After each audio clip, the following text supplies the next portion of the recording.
So we are ready for the second plenary, Green Energy Transition during the unprecedented energy crisis.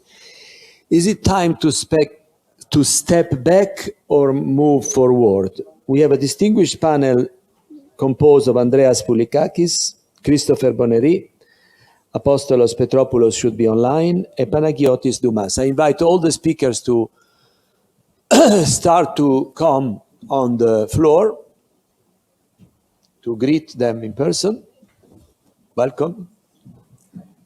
Welcome. Nice to see you, Poullikkas. Welcome. Nice to see you. Christopher, nice to see you. Okay. Please, take place.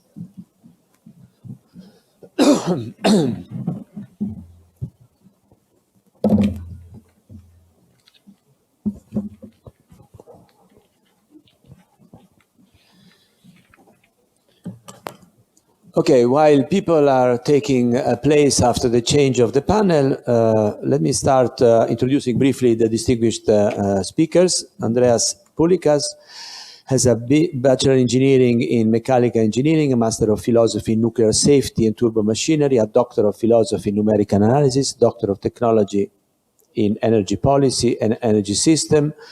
He's the Chairman of the Cyprus Energy Regulatory Authority, and has many other lines in his curriculum that makes him a very distinguished panelist. I will present all of them, I would say, together. Christophe Bonnery, as you know, is... Okay, he has, let me start from the bottom. He has created the IAEE Marcel Boteau Award, which recognizes the best book on energy economics very recently. Has been Vice President of Enedis, the French power distribution company. Has been elected President of the International Association in 2019, so he's one of our past presidents. He's President of the French Association for Energy Economics since more than a decade.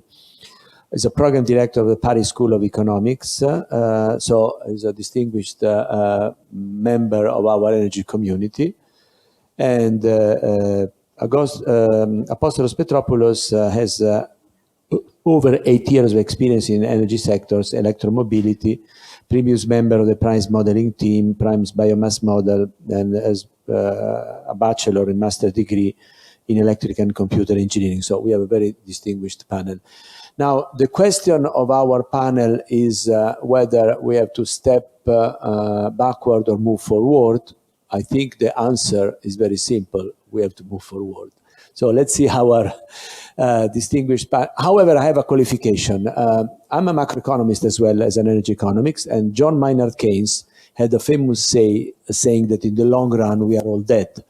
So if we do not survive this winter for the lack of gas, we do not survive, many old people can be in the hospitals, in the recovery houses, at risk if we have serious crisis, even for heating or providing medical equipment to them. So it's really a matter of life. So I would like to ask to the panelists, we have 10 minutes each that you can distribute in half and half or all together, so we remain on time. And please go immediately ahead with your solutions to move forward, if you agree with the idea of moving forward, of course. First of all, I would like to thank the organizers for the invitation, and also, Mr. Chairman, thank you very much for the introduction. For this plenary session, 3 questions are mainly set. I will try to answer all these 3 questions.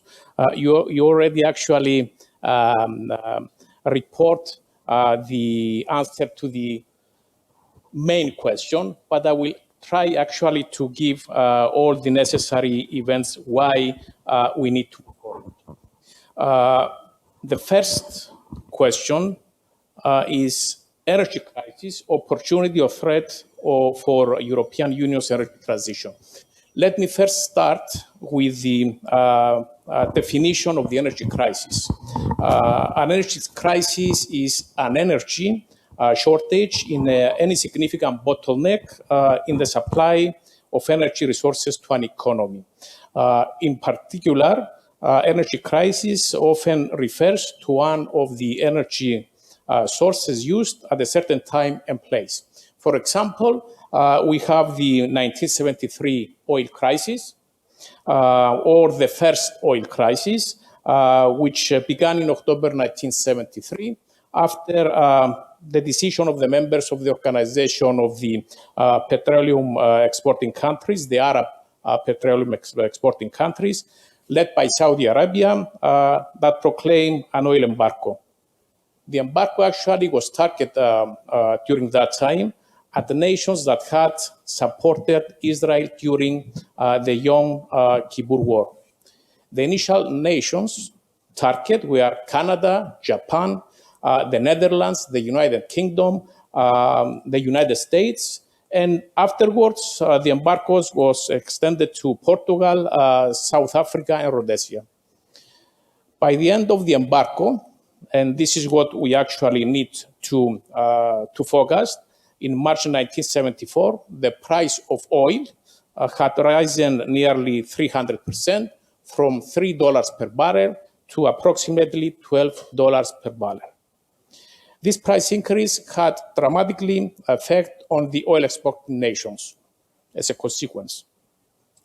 The countries of the Middle East, which who had long been dominated by the industrial powers, were seen to have taken control of a vital commodity. As a result, the oil exporting nations began to accumulate vast wealth. Now, what happened to the countries where the embargo was enforced?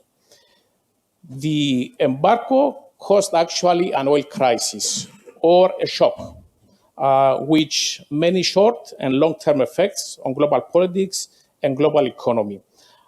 It was later called the first oil shock because we had in 1979 the second oil shock.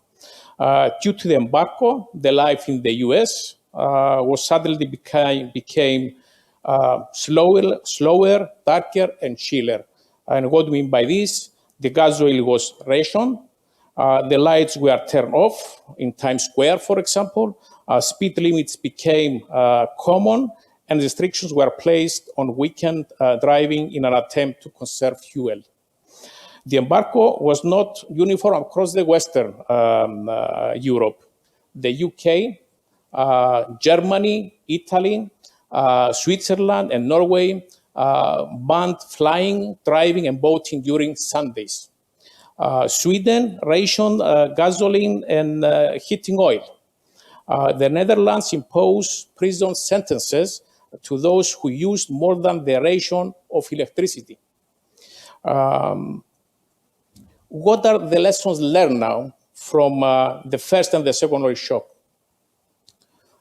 Simply, energy crisis of the 70s led to a greater interest in energy saving, in renewable energy, and nuclear power. What about today's energy crisis? Today, Europe is paying a high price for its dependency on the Russian natural gas.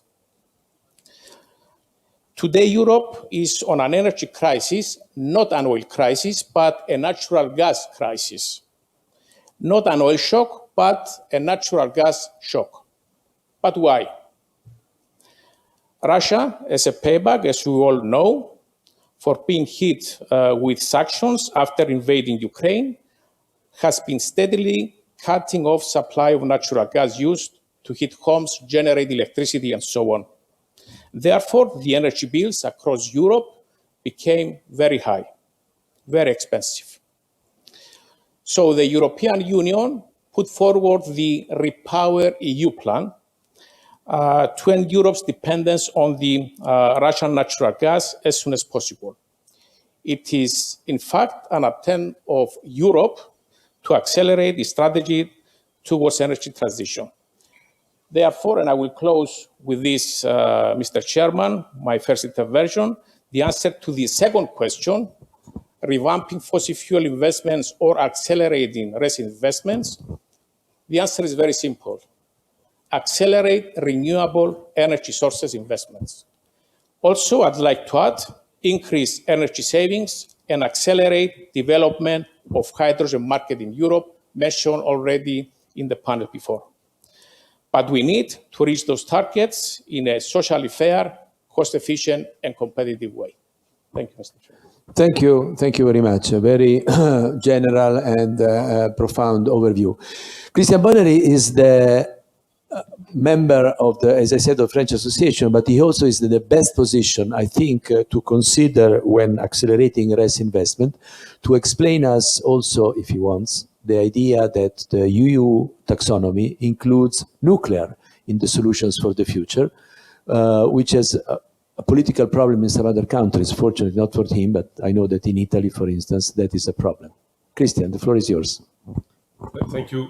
Kyrios Kekilie, Kalimera Sas, Medene Christophe, and I will speak in English now because I want to protect you from my bad Greek. My message, I would like to thank Andreas for his message, and I will be completely in line with what he has said. If you allow me, I will make today, with my hat of program director at Paris School of Economics, an advocacy for interdisciplinarity for a sustainable global environment and resilient environment for the energy crisis, which has been very well defined by you. It's important to remind the history of the energy crisis, and thank you for that. The question we have to ask first is energy crisis opportunity or threat for energy transition. Before considering the impact of the energy crisis, well defined now, let us agree that the energy transition has a different meaning depending on the country you are referring to. In France, as you said, in France, energy transition now becomes to be maintaining or developing a nuclear fleet, which is a target of the government, beside the renewable development. In Germany, in the past at least, it was to abandon nuclear, I don't know now, and develop strongly renewable. In the USA, if I may say that in this college of American people, in the USA, it was, and I don't know if it is still the same target, to replace coal by gas. In many countries, the energy policy priorities were to make energy available and affordable to all. So, considering all these discrepancies between the different definitions of energy transition worldwide, it is not simple to answer to what will be the impact of the energy crisis and what will be on each individual country, if it will be a threat or an opportunity. On the other hand, if we consider a rationale behind all these energy crises in all these countries, one can agree that there are some common factors that could facilitate greener energy and transition. All these transitions require a long-term vision. And long-term vision facilitates the development of CapEx-intensive technologies, like renewable, nuclear, CCS, hydrogen, and high-performance CCGTs. In addition, the energy crisis generates high energy rates, or tariffs, or price. This is unfortunate for the poorest household, but with a well-designed tariff system, one can address together social acceptance while globally fostering energy sovereignty. Finally, one can understand that policymakers, as we have listened this morning, have to react promptly to this unforecasted crisis. And they may apply sometimes some, seen from economists, irrational patches to the energy markets. And so this can be understood, but the economics must prevail at the end. Marginal cost pricing, promoted by the great economist Marcel Boiteux, is the only rationale that stands true and virtuous price signals. We should maintain to that. On the following question that you asked, should we prioritize revamping fossil fuel investment or accelerating renewable investment? The answer is yes to both. But of course, the priority is for the renewable investment, as long as they are not anymore subsidized. And now it is possible. At global level, not especially in Greece, but in all the countries, fossil fuel are unavailable in the short and in the medium term, but with some conditions. Being the most significant CO2 emitter, coal without CCUS should be abandoned, and no new plant should be built without CCUS. Gas is an alternative as long as it doesn't generate any locking effect, which may come from large investments which have to be amortized over time. At the end, maintaining the energy crisis transition will require huge investment, while inflation, pandemic, and climate change threaten global economies. The COVID-19 pandemic has been raging for 2.5 years now. It has brought most vulnerable states to their knees, a further context aggravated by the war in Ukraine and its economic and social consequences, while the world is facing a climate crisis of existential dimension. States have a choice now. They can opt for austerity program, cutting funding to the public services, raising the retirement age, increasing the contribution of the poorest through inflation-enhanced consumption taxes. At the same time, multinationals have recorded record profits. States can, on the contrary, decide to put in place taxes to those who have taken advantage of the crisis to enrich themselves. But then the question becomes what to tax and whom to tax. How can we finally make those who have not paid their fair share to taxes contribute? In conclusion, there could be a need for a new taxation system while maintaining energy market design based on marginal costs. I will close that for this moment, if you wish. Thank you very much. Now we can give the floor to our speaker on the screen. That is in the line, Apostolos Petropoulos. Can you hear us and address the audience, please? Absolutely. Καλημέρα, γεια σας από το Παρίσι, από το Διεθνή Οργανισμό Ενέργειας. Ευχαριστώ για την πρόσκληση. Now we'll shift to English in order to be in the same page for everyone. So I'm Apostolos Petropoulos. I work in the World Energy Outlook team in the International Energy Agency.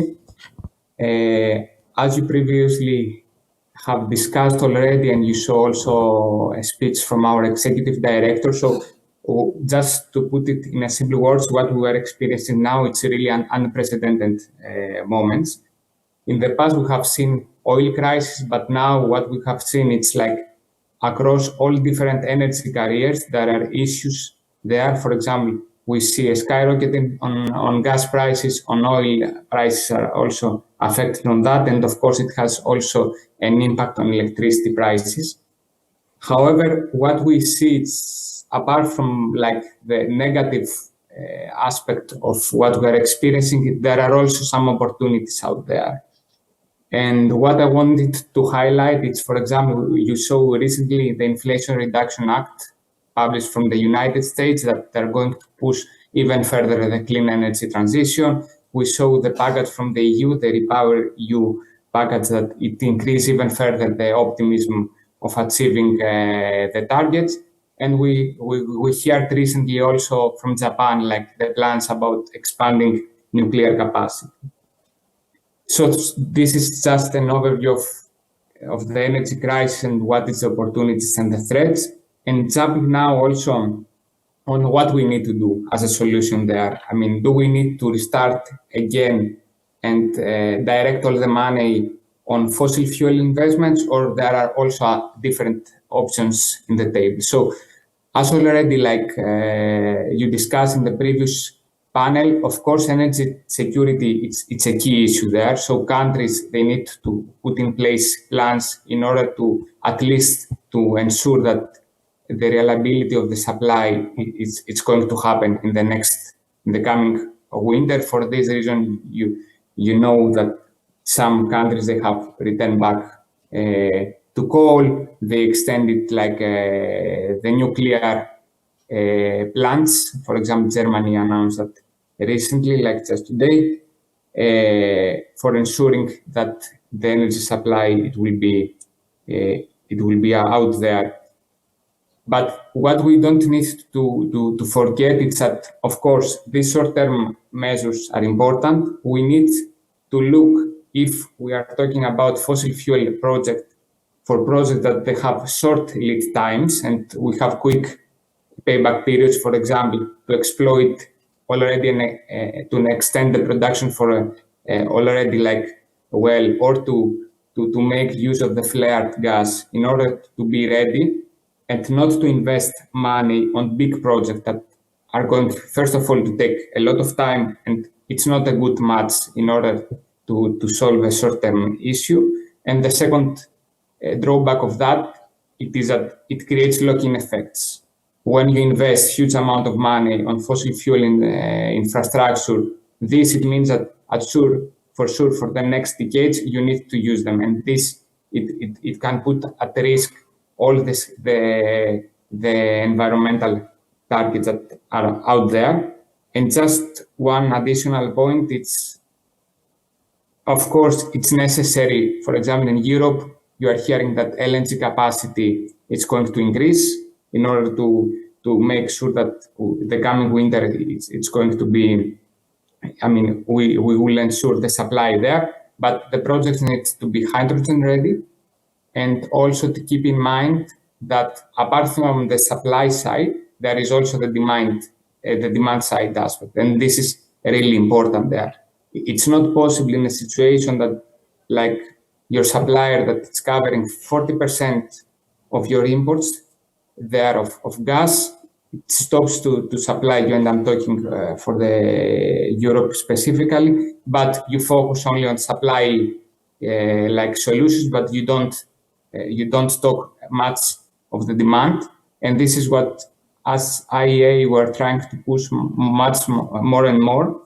And it's important, for example, measures in order to retrofit buildings, to scale up the production even further from renewables. The penetration of electric vehicles. We have seen already, like in 2021, a skyrocketing in the European market, but this year it's more or less a plateau. We need to push even further this transition. And of course, like just to put also some elements on the last key topic about pathways for sustainable energy supply. The organization has released 2 years ago a roadmap for achieving carbon neutrality by 2050, and there is really an analytical roadmap in order showing what are the key points that are needed to be done in order to ensure that the transition is going to happen, and we ensure carbon neutrality by 2050 at a global level. And for instance, measures such as phasing out ICs from the car market, like I'm talking for gasoline and diesel vehicles, banning the sale of gas boilers and shifting quickly to heat pumps, pushing a lot energy efficiency. It's like a portfolio and a spectrum of measures that are going to lead us to this direction. Thank you very much. Thank you very much. Okay, now a moment of attention for the audience. I have to introduce separately to the last speaker for the simple reason that in the program he is mentioned as director and member of the executive committee, and then the last line was cancelled in the program, so you don't know where he's coming from. And I'm pleased to introduce Panagiotis Doumas, who is a businessman. He's a director and member of the executive management committee at Howden, Hellas, having his delegated authorities the business development and maintenance of big corporate accounts with a variety of territories.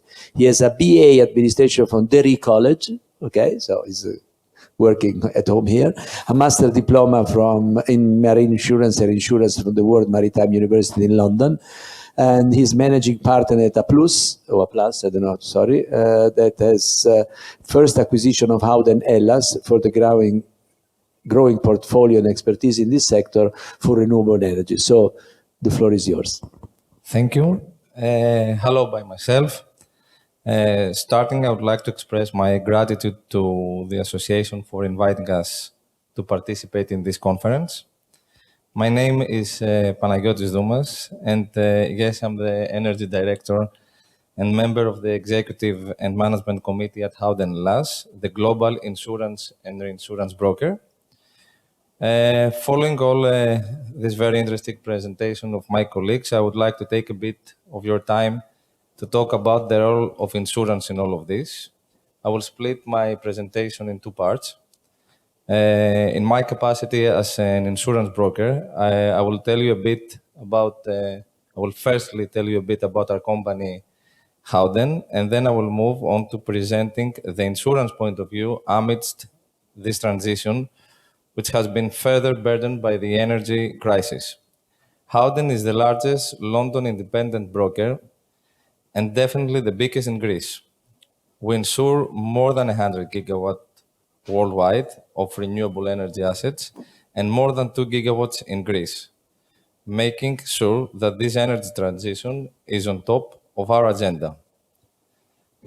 In our Athens office, we employ more than 140 insurance, risk engineering, claim handling, and legal specialists, assuring that we'll bring the best solution to our clients. Our solutions cover the whole life cycle of a project, from pre-planning to construction, operation, maintenance, and decommissioning. We always aim to stand next to our clients by helping them to identify their risk and exposures in every step of the way in order to provide tailor-made options. We continuously hear the last days and in this conference about the need to accelerate the RES investment. And in this acceleration, to achieve this acceleration, insurance come and stand by the side of all these investments. And how? A very good example is, for instance, the guarantees that are required now by the RAE, the Greek regulatory body for energy, but also other bonds and guarantees necessary in projects where insurance has been proven to be a viable and often quicker and alternative to the banking system. Moreover, insurance plays a key role in facilitating the energy transition, as apart from the project itself, it can speed up mergers and investment transactions, which are becoming increasingly popular, with foreign funds regularly looking to invest into the Greek market. Through our tailor-made M&A contracts, we're able to provide comfort to both buyers and sellers to move forward into safe deals. In this context, let us also not forget the ever-emerging, in our days especially, cyber risk, where insurance can also step in. The interest of cyber criminals has evidently shifted toward the energy sector, with numerous attacks in critical European energy infrastructure, something that has been intensifying ever since the Ukraine war. All the above will allow me to bring and pass to our topic, the energy crisis. Of course, no transition comes without difficulties, but I would not call the energy crisis as an opportunity per se, as this is something that heavily and negatively impact all of us, with a part of population unable to bear the costs. However, it is definitely a driving force that can accelerate the energy transition. We have to look at the long-term gains, as our world cannot afford to keep on depending on fossil fuels. Clean energy will not only accommodate our goals to reduce emissions and reaching our 1.5 climate target that was outlined in the Paris Agreement, but will also lead to energy efficiency, providing electricity to millions of people that have no access to electricity, according to the International Energy Agency. I strongly believe that insurance is essential to this process, and we, at Howden, with our leading global position, have all the necessary tools and know-how to make sure that these investments will remain safe in order to achieve this energy transition. Thank you. Thank you. Thank you very much. So we are now ready for a final conclusion by our distinguished speakers.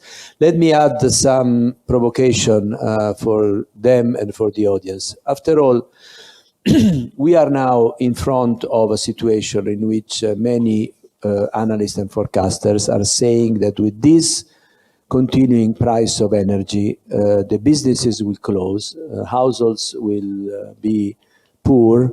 We have already seen beggars in the streets because they cannot afford to use their pension to pay the electricity bill, which has increased in an unprecedented way. So I'm asking, provocatorily of course, if you have a Columbo's egg, you know that Columbo's egg is the so-called solution that is simple to solve the story. Mine, to throw it on the table, is very simple. Let's, how can I say, incentivate or anyway shock the European Union to do something finally, definite. We have heard about the gas price cap since May. It is September, and they're still, bureaucratically doing what, the bureaucrats in Brussels are able to do, simply talk. My idea is very simple. Let's finally reform the electricity market, making sure that the renewables are not paying a system marginal price by the hour, but are contracted with a PPA like in the rest of the world. All of you who have international businesses know that in the rest of the world, the renewable energies are incentivized with a long-term PPA contract, not with an hourly marginal price, which in the case of the Italian, I don't know in Cyprus or in Greece, but in the case of the Italian price of 800 euro per megawatt hour is a rent of 750. So absolutely unacceptable for the layman citizen. The floor is yours. Thank you, Mr. Chairman. Correctly, PPAs for renewable energy sources is in the right direction, definitely. So let me close my intervention with the last question, the pathways for safe and sustainable energy supply. I will be very brief. We need to set an optimistic goal to turn the existing European energy system into a sustainable, technologically advanced and smart system where the use of fossil fuels will be first reduced and then eliminated by moving in the long term towards hydrogen economy. We have many examples how we can achieve this, but in any case, let me just agree with the chairman that the answer is definitely to move forward and not to step back. Europe needs to increase the use of renewable energy sources as a conclusion, including storage technologies, as well as hydrogen. And hydrogen is one of the ingredients included in the Repower EU plan. The energy efficiency and the completion of the internal electricity market in order actually to increase the capacity of the electricity interconnections between the member states. Very good. Thank you very much. Christian, your last minute recipe. I will be very quick. To answer your question, I believe that market designs have been very long to implement and to optimize. And they are functioning well because they show the real price of energy. They display the price. Okay, socially, this raises social problems, but they are functioning well. They are doing their duty to me. But of course, we have to address the question of the affordability for households. This is one point. But to conclude and to bounce on the message of the second opening speaker this morning on the multiplicity of stakeholders, and that is target to have all stakeholders speaking on the same page. I think it is true that we have many stakeholders, maybe too many experts on television sometimes, too many people knowing everything. So if each one has his own vision on electromobility, on energy efficiency, but so because of their position, but also because of the method and approach they use. Sometimes you are listening to engineers speaking on their vision. Sometimes you listen to economists and they have different approach. My recommendation would be to have holistic and interdisciplinarity approach, where everyone could express his vision, and this would bring some more holistic approach and rational decisions. Thank you. Très bien, very good, thank you. Apostolos Petropoulos from the video. Yes, hello. Hello. So it's a hard point to tackle, but as also the previous speakers mentioned, like instruments such as PPAs, for example, can alleviate the situation. But what I want to highlight also here it is that it's important, of course, for the countries, for the states to ensure affordability for the consumers and to subsidize what is happening. But we don't need we have not to forget that you need to push in a direction that you move for the clean energy transition. Because if you it is a little bit a vicious cycle saying that, okay, we have high prices, we subsidize them, the consumers don't see them, so they don't react on any of the change there, like, for example, to do retrofits in their building or to shift away from a fossil fuel heating system to heat pumps. So the industry does not see that. So this is something that we need to keep in mind. Of course, short-term measures on this situation, especially on urgent situations, are needed, but we need to push also further on the other side. Very good. Thank you very much. Panagiotis, Doumas, your word for the word.